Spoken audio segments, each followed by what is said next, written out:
5 theories explain what really happened to Blackbeard's $12.5 million treasure, and the answer might shock you. The most feared pirate in history supposedly buried this fortune somewhere along the American coast, but after 3 centuries of searching, not a single doubloon has surfaced. Here's what actually happened to Blackbeard's wealth. Edward Teach, better known as Blackbeard, wasn't your typical pirate.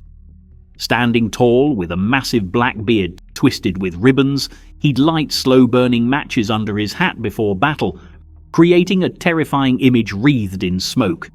But here's what would surprise most people. Despite his fearsome reputation, there's not a single verified account of him ever killing anyone he captured. His entire career relied on psychological warfare and intimidation. Blackbeard learned his trade in Nassau's Republic of Pirates under the legendary Benjamin Hornigold, where dozens of pirates operated from this Caribbean stronghold before Governor Woodes Rogers ended their reign.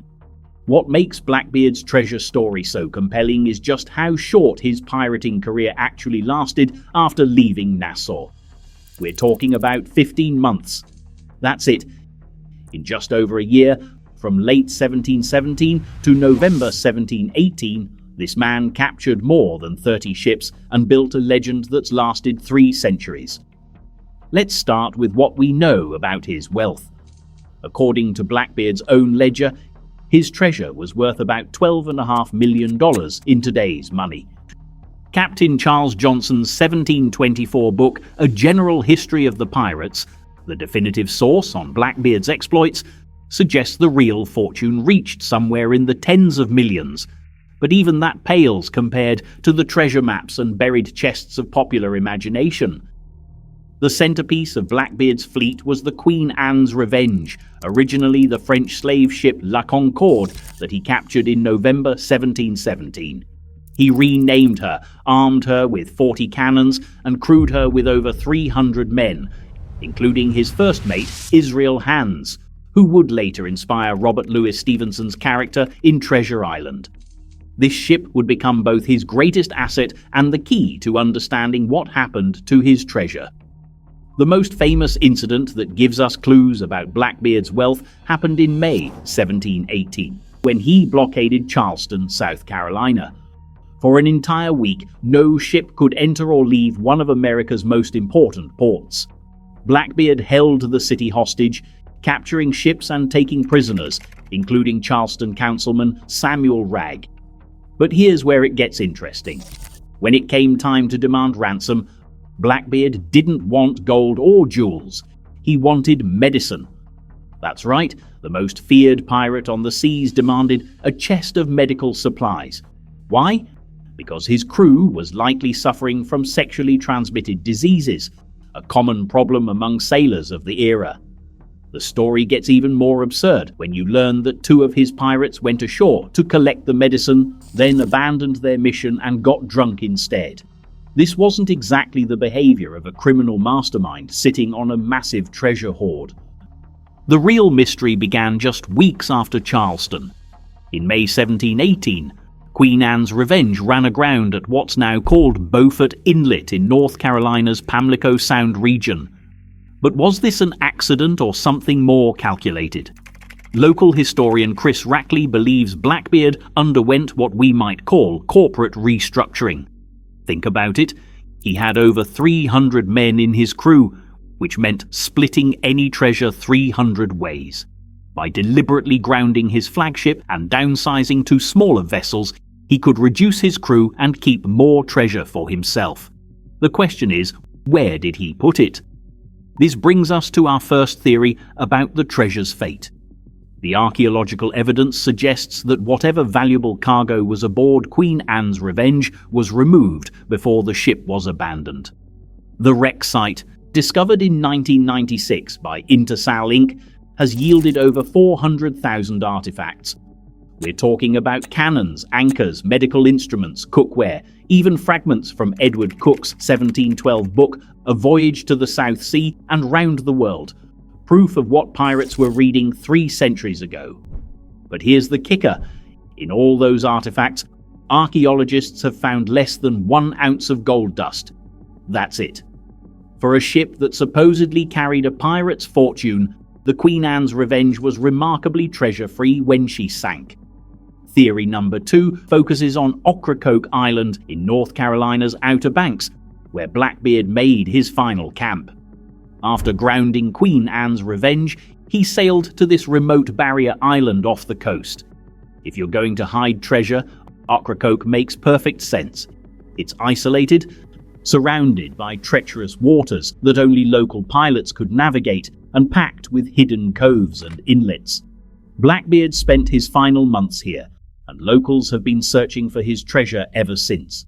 The island is riddled with stories of mysterious holes dug in the dead of night, of ghostly lights seen moving along the shore, of metal detectors going crazy in certain spots only to reveal nothing but old nails and ship fittings. There's a problem with the Ocracoke theory, though. Blackbeard wasn't exactly laying low during his time there. He was hosting parties, entertaining guests, and living quite openly under a royal pardon he'd received from North Carolina Governor Charles Eden under King George I's general pardon of 1718. Would a man sitting on a vast treasure really be drawing so much attention to himself? This leads us to Theory 3, Bath, North Carolina. After receiving his pardon, Blackbeard tried to go legitimate, setting up house near Governor Eden's home and Colonial Secretary Tobias Knight on what locals called Plum Point. He had a bayside home, played the part of a reformed pirate, and seemed to be settling into civilian life. Treasure hunters have torn up the area around Bath for decades. The logic is sound. If Blackbeard was going to bury treasure anywhere, it would be near his permanent residence where he could keep an eye on it. But once again, nothing has ever surfaced despite centuries of searching. The fourth theory is perhaps the most controversial, that the treasure never existed at all.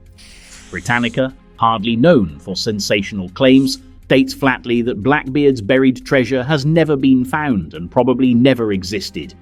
This might be the hardest pill for treasure hunters to swallow, but consider the evidence. Pirates weren't actually in the business of burying treasure. That's a myth that comes from Robert Louis Stevenson's Treasure Island and other fictional accounts. In reality, only one pirate in history is documented to have buried treasure, Captain William Kidd. The rest spent their money as fast as they made it, living for the moment in an era when life was often brutally short. Think about Blackbeard's lifestyle. He maintained a fleet of ships and hundreds of crew members. He hosted elaborate parties and lived extravagantly. He gave expensive gifts to government officials to secure his pardon. All of this costs money and lots of it. Maybe the reason no treasure has been found is because there wasn't much left to hide. But there's a fifth theory that's gaining traction among historians, and it's perhaps the most mundane yet most likely explanation. Blackbeard simply spent his treasure as he went. Pirates weren't businessmen running investment portfolios. They were essentially maritime gangsters living day to day in a world where a single naval patrol could end their careers permanently. When Blackbeard captured ships, he had to pay his crew immediately to maintain their loyalty. When he needed supplies, information, or safe harbor, he had to pay in gold. When he wanted to enjoy his success, he threw parties and bought the best of everything. This lifestyle doesn't leave much room for building up massive treasure hoards. The archaeological evidence supports this theory. The artifacts recovered from Queen Anne's Revenge show a crew that lived well. They had quality medical instruments, navigational equipment, and even books for entertainment. But they also show a ship that was efficiently stripped of valuables before being abandoned. What really happened on November 22, 1718, when Blackbeard met his end, provides our final clues. Lieutenant Robert Maynard of the Royal Navy, acting on orders from Virginia Governor Alexander Spotswood, cornered Blackbeard at Ocracoke Inlet. The battle was fierce but brief. Blackbeard took 5 gunshot wounds and more than 20 sword cuts before finally falling. But here's what's telling. When Maynard searched Blackbeard's ships after the battle, he found almost nothing of value.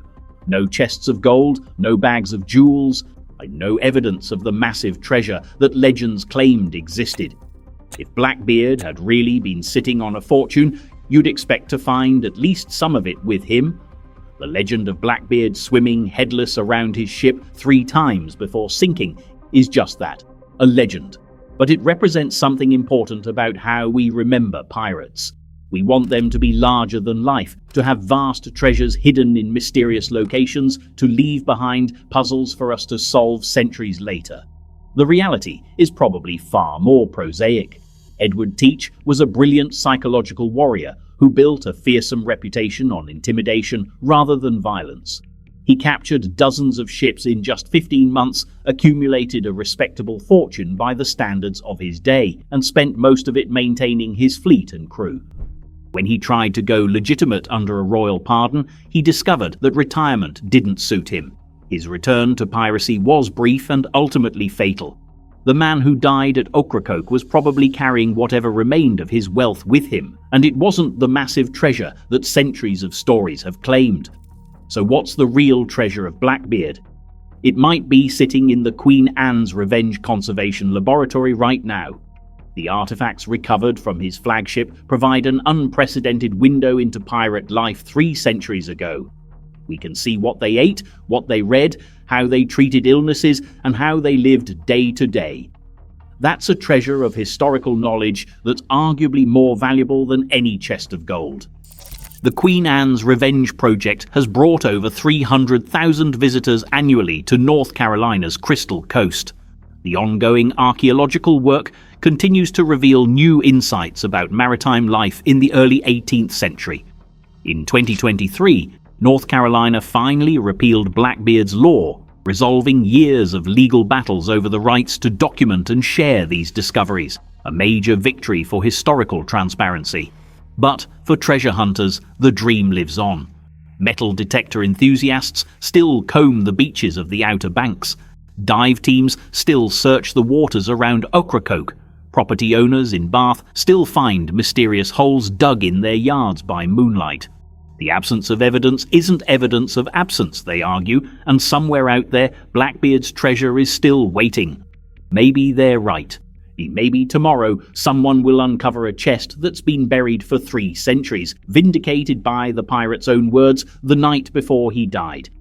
When asked if his wife knew where he had hidden his money, Blackbeard replied that nobody but himself and the devil knew where it was, and the longest liver should take it all.